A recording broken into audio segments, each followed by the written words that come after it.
네, 안녕하세요. 피터예요. 몇 년 만에 라이브 오디오 방송을 하는 것 같네요. 왠지 다시 시작하려니까 쑥스럽기도 하고 설레기도 하고 합니다. 아시는 분들이 많으시겠지만 첫 책이 일주 전에 나왔어요. 예전부터 책 낭독을 많이 하고 싶었는데 다른 책들 낭독하면 저작권 문제가 있어서 잘 못했었거든요. 근데 이제 제 책이 나왔으니까 눈치 안 보고 한번 낭독해 보려고요. 이렇게 한두 개 에피소드 녹음하다 보면 전체 오디오북을 하나 만들 수 있지 않을까 싶기도 합니다. 물론 퀄리티야 낮겠지만 그렇게 오디오북을 하나 만들어 보고 싶은 생각도 있고요. 먼저 제가 온라인에서 활동하는 이름이기도 하고 제 영어 이름이기도 한 피터 킴으로 책을 냈어요. 시작 노트라는 책이고요. 이번에 처음으로 저자 소개, 첫 책이니까 저자 소개를 써달라고 해서 제가 썼는데 그거부터 첫 라이브니까 읽어드리고 에피소드 넘어갈게요. 늘 어떻게 살 것인가를 고민합니다. 그래서 오늘도 기본으로 돌아갑니다. 우리 삶의 기본은 무엇일까요? 전 아는 것을 실천하는 것이라고 생각해요. 영화 매트릭스에서도 길을 아는 것과 그 길을 걷는 것은 분명히 다르다라는 말이 나옵니다. 아는 것에 그치지 않고 그 길을 걸을 수 있길 바라며 삶을 살아냅니다. 8년은 엔지니어로 일했고 재미를 찾아 떠나던 길에 마케터로 2년 일했어요.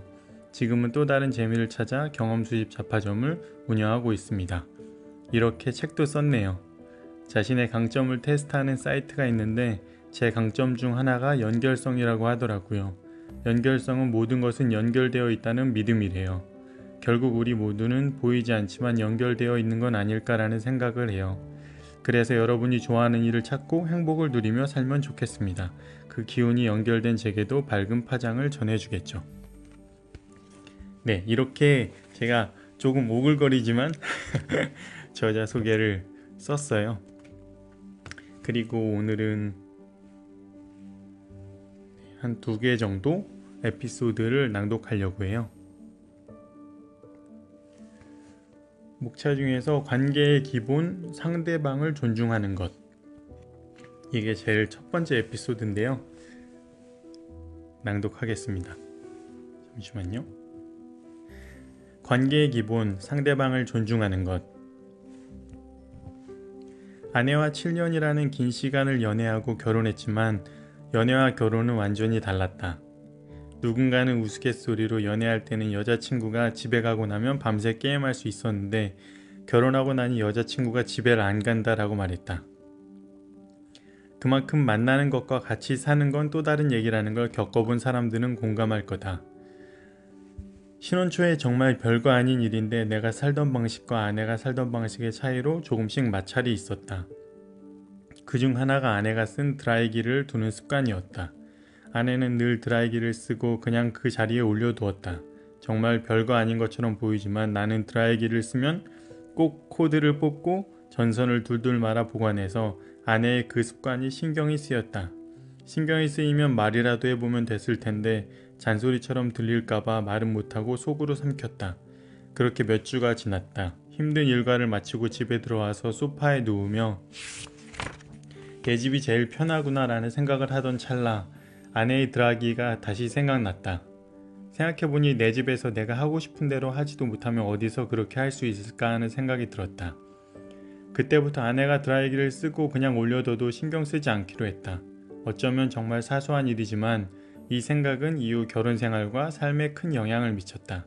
크게 부딪힐 일이 없어진 것이다. 살아가면서 인간관계를 고민해보지 않은 사람이 있을까? 단언컨대 없을 거다. 직장인 퇴사 사유 중 상사 또는 동료와의 관계 문제는 항상 상위권에 꼽힌다. 이혼 사유도 표면적으로는 여러 이유가 있겠지만 기본적으로 관계 문제다. 그래서인지 처세술 책은 늘 베스트셀러였다. 그중 대표격으로 꼽히는 책이 인간관계론의 고전으로 알려진 데일 카네기의 카네기 인간관계론이다. 심오한 인간관계가 이런 가벼운 처세술로 되겠어라는 생각으로 읽기 시작했지만 데일 카네기는 그런 소인배가 아니었다. 인간관계를 원활하게 만드는 팁을 기대했던 내 생각은 여지없이 빗나갔다. 그가 강조한 것은 실행이었다. 배움은 능동적인 과정이다. 사람은 행함으로써 배운다. 그러므로 당신이 이 책에 있는 원칙들을 완전히 익히고 싶다면 실행에 옮겨야 한다. 그렇게 하지 않으면 금세 모두 잊어버리게 된다. 오직 활용된 지식만이 기억에 남는다. 데일 카네기의 카네기 인간관계론 중에서 나온 말이고요. 쉽게 말하면 구슬이 서말이라도 꿰어야 보배라는 뜻이다. 자신이 아는 기가 막힌 원리가 수백 수천 가지인들 그것들을 내 삶에 단 하나도 적용하지 않는다면 그것이 무슨 소용일까? 오히려 한 가지를 알고 그것을 묵묵히 행하는 사람보다 훨씬 못하다는 것이다. 원래도 금방 동기부여에 빠지는 금동빠인 나는 마음이 동했다. 가장 크게 마음이 동한 부분은 원활한 결혼 생활을 유지하는 동목 중 하나인 절대 배우자를 바꾸려고 하지 마라 라는 구절이었다. 아내의 드라이기가 떠올랐기 때문이다. 부부관계에서 뿐만 아니라 친구관계나 사회관계에서도 상대방이 자라온 환경과 성향, 취향을 존중해 주는 것이 필요하다. 취향과 성향은 옳고 그름이 아닌 다름이다. 사람마다 모두 다른 것을 두고 옳고 그름의 문제로 풀어나가려고 하면 관계에서 어려움이 생길 수밖에 없다. 내가 존중받고 싶다면 먼저 상대방을 존중해 주자. 다름을 인정하자. 이 마음이 관계의 기본이 된다면 관계는 한층 부드러워질 수 있다. 사실 이게 바로 가정의 평화를 지키는 나만의 비법이기도 하다. 네, 잘 들으셨나요? 오랜만에 하려니까 목소리가 좀 떨리네요. 이게 첫 번째 에피소드였고요. 두 번째 에피소드는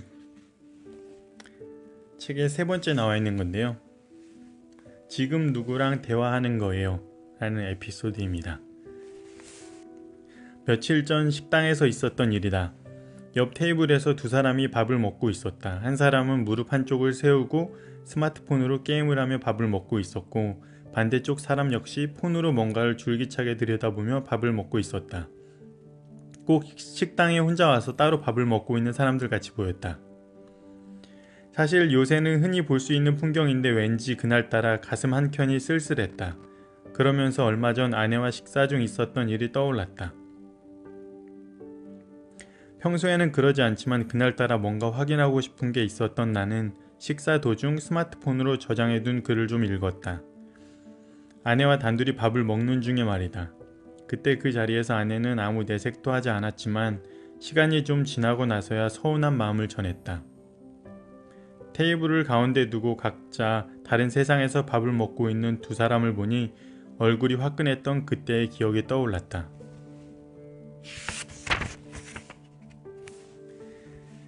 한때 휴대폰이 대화를 가로막는 주 원인으로 급부상하던 시기에 유행하던 게임이 있다. 규칙은 간단하다. 모든 사람이 테이블 위에 휴대폰을 둔다. 그리고 식사를 끝마칠 때까지 휴대폰을 만지지 않는 것이다. 급한 연락이 오든 식사 자리가 어색하든 식사가 끝날 때까지 휴대폰에 손을 대선 안 된다. 만약 참지 못하고 휴대폰을 만지면 식사 비용을 내거나 커피를 쏘거나 벌칙을 수행해야 한다. 장시간 휴대폰 사용의 심각성이 한창 이슈가 될 때 유행했던 놀이였다. 식탁을 둘러싸고 앉은 사람들과의 대화와 식사에 온전히 집중하기 위해서 말이다. 이제는 그런 노력마저도 사라져 버렸지만 또 다른 세상을 만날 땐 잠시 꺼두셔도 좋습니다. 1998년 지금으로부터 20년도 전에 유행했던 모 통신회사의 광고 카피다. 아마 30대 이상인 분들은 모두 기억할 만큼 센세이션을 일으켰던 광고다. 그 당시에는 스마트폰은커녕 투지폰도 널리 보급된 시대가 아니었다. 인터넷은 언감생심, 오로지 무선전화와 문자 기능만으로도 최신 기계로 대우받던 시절이었다. 그런 시절에도 중요한 사람을 만날 때는 전화를 잠시 꺼두셔도 좋다는 이 문구가 많은 사람들의 마음을 흔들었다. 그렇다면 그때 무전기 같은 휴대폰을 쓰던 사람들과 지금 스마트폰을 사용하는 사람들의 생각은 다를까? 그렇지 않다고 생각한다. 나와 대화하고 있는 사람이 나와의 대화에 집중하길 바라는 마음은 예나 지금이나 같을 것이다. 그리고 앞으로도. 그렇게 해서 대화 중 스마트폰 사용하지 않기를 시도해 보기로 했다. 방법은 간단하다. 누군가와 대화할 때는 주머니에서 폰을 꺼내지 않는 것. 테이블 위에 올려놓기만 해도 무수한 알림과 진동의 시선을 뺏긴다는 걸 이미 알고 있기 때문이다. 그리고 스마트폰을 테이블에 꺼내놓으면 왠지 난 당신과의 대화에 온전히 집중하고 있어요 라는 느낌을 주지 못할 것 같았다. 이 시도를 통해 만나는 사람마다 밀도 있는 대화를 나눌 수 있으면 좋겠다. 더불어 평생의 숙제인 공감적 경청 능력도 기를 수 있길. 마침 평소에도 직장에서 사람들과 커피를 마시는 일이 많았기 때문에 시도를 결심한 다음 날부터 시작할 수 있었다. 주머니에 든 스마트폰이 아무리 울려도 상대방이 눈앞에 있는 동안에는 절대 꺼내지 않았다. 그러자 놀라운 사실을 발견했다. 생각보다 사람의 표정은 풍부하다는 것이다. 이야기를 할 때 주제에 따라 표정이 어떻게 변하는지, 다른 사람들의 이야기를 들을 때 어떤 행동을 하는지, 어떤 제스처를 사용해서 이야기하길 좋아하는지 등등 그동안 보지 못했던 많은 것들을 새롭게 볼 수 있었다. 그리고 예상은 했지만 사람들이 대화 중에 스마트폰을 얼마나 많이 들여다보는지 알게 됐다. 나 또한 스마트폰을 주머니에 넣지 않았다면 내가 얼마나 습관적으로 의미 없이 스마트폰을 보고 있었는지 몰랐을 것이다. 점점 스마트폰에서 자유로워지니 그동안 잃어버렸던 것들을 하나하나 되찾아가는 느낌이다. 이제는 포기하고 싶지 않다. 온전히 누리는 대화의 기쁨을. 눈앞을 가리던 스마트폰을 내려놓고 사람들을 관찰하기 시작했다. 커피를 마시거나 밥을 먹기 위해 테이블에 앉으면 일단 기본적으로 테이블 위 손이 닿는 가까운 곳에 폰을 올려놓는다. 그리고 대화가 끊어지거나 나와 관련 없는 이야기가 나오기 시작하면 바로 폰을 들어 SNS를 켜거나 게임을 하기 시작한다. 몇몇 멀티태스킹이 가능한 사람들은 폰으로 무언가를 들여다보면서 대화에도 참여하는 신공을 보이기도 한다. 스마트폰에 신경을 쓰게 되면 중요하게 놓치게 되는 것이 두 가지 있다. 하나는 대화 중 상대방의 눈을 보는 것이다. 물론 한국에서는 계속 뚫어져라 눈만 쳐다본다면 무례하다고 느끼거나 부담스럽게 생각하겠지만 대화 중 종종 눈을 마주치는 것은 중요한 제스처 중 하나다. 나는 당신의 말에 관심이 있고 귀 기울이고 있다는 표현이다. 나머지 하나는 대화의 흐름을 놓치는 것이다. 소리로서 들리는 말뿐만 아니라 대화 중에 사용되는 비언어적 표현들을 놓치면 대화의 흐름도 놓치기 십상이다. 누군가의 이야기를 경청하는 것은 쉬운 일이 아니다. 듣는 기술에 대한 책을 보면 대다수가 단순히 잘 듣는 것에서 한 발 더 나아가 공감하면서 듣는 공감적 경청이 중요하다고 입을 모은다.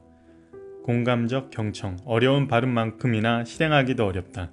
그렇지만 이것이 중요하다는 것은 누구도 부인하기 어려울 것이다. 스마트폰과 함께하는 대화에서 공감적 경청이 일어나길 바라는 것은 어불성설이다. 이제는 정말 폰을 잠시 꺼둘 때다. 네, 이렇게 두 번째 에피소드가 끝났네요. 들어주셔서 감사하고요. 좋은 밤 되세요. 안녕.